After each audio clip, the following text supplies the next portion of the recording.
ছ্যাঁকা খাওয়া এটা যে শুধু একটা শব্দ নয়, এটা এক গভীর কষ্টের নাম।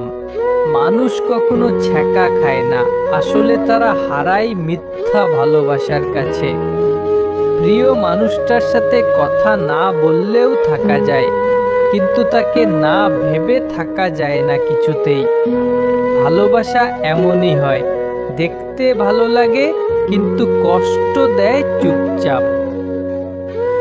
কখনো মনে হয় সব কিছু এক রাতে শেষ হয়ে গেল।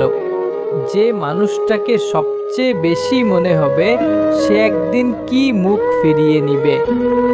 চোখের পানিই হয় সব থেকে মূল্যবান পানি, কারণ শুধু চোখের পানি বোঝাতে পারে হারানোর কষ্ট।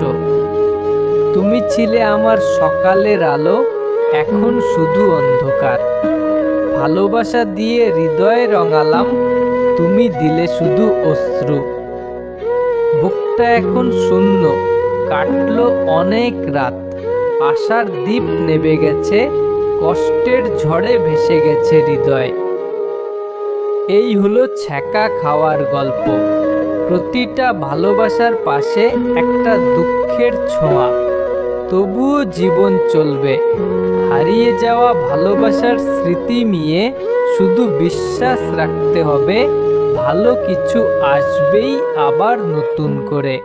ভিডিওটা যদি তোমার মন ছুঁয়ে যায় তাহলে লাইক, শেয়ার, কমেন্ট করে বেস্ট বেঙ্গলি স্যাড স্ট্যাটাস চ্যানেলটাকে সাবস্ক্রাইব করবেন বন্ধুরা। আবার একটা নতুন ভিডিও নিয়ে আসবো। ওকে বন্ধুরা, বাই, ভালো থেকো।